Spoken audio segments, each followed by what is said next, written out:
أعوذ بالله من الشيطان الرجيم.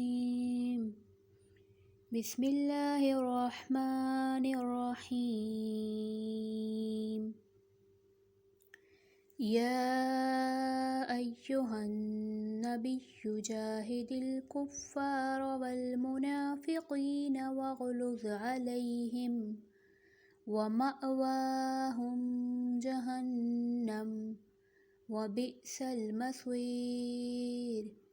يحلفون بالله ما قالوا ولقد قالوا كلمة الكفر وكفروا بعد إسلامهم وهموا بما لم ينالوا وما نقموا إلا أن أغناهم الله ورسوله من فضله فإن يتوبوا يك خيرا لهم وإن يتولوا يعذبهم الله عذابا أليما في الدنيا والآخرة وما لهم في الأرض من ولي ولا نصير. ومنهم من عاهد الله لئن آتانا من فضله لنصدقن ولنكونن من الصالحين.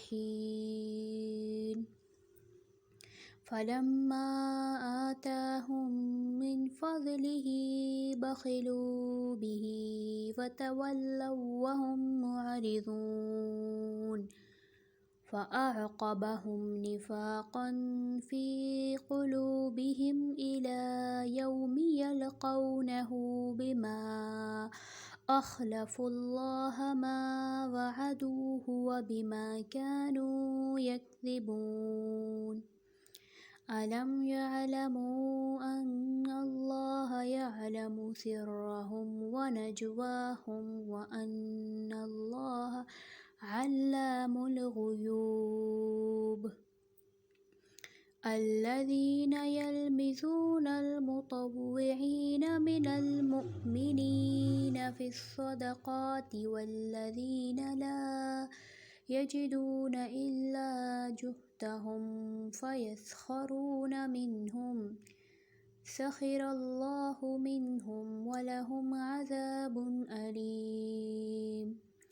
استغفر لهم أو لا تستغفر لهم إن تستغفر لهم 70 مرة فلن يغفر الله لهم ذلك بأنهم كفروا بالله ورسوله والله لا يهدي القوم الفاسقين.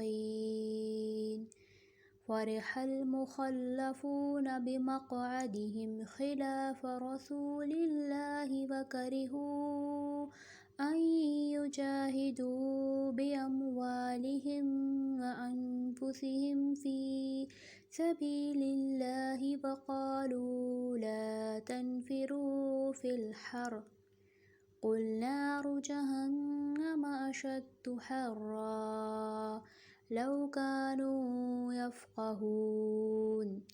فليضحكوا قليلا وليبكوا كثيرا جزاء بما كانوا يكسبون. فإن رجعك الله إلى طائفة منهم فاستأذنوك للخروج فقل لن تخرجوا معي أبدا ولن تقاتلوا معي عدوا إنكم رضيتم بالعقود أول مرة فاقعدوا مع الخالفين. ولا تصل على أحد منهم مات أبدا ولا تقم على قبره إنهم كفروا بالله ورسوله وماتوا وهم فاسقون.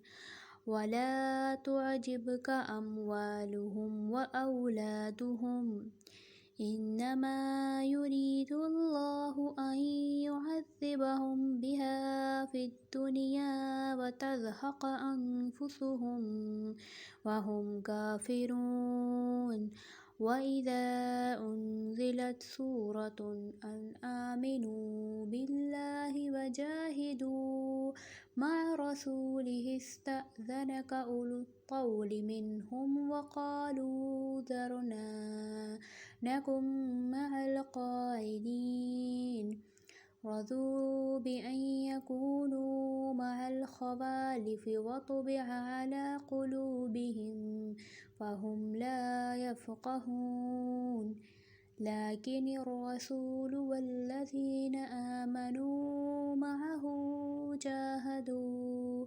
بأموالهم وأنفسهم وأولئك لهم الخيرات وأولئك هم المفلحون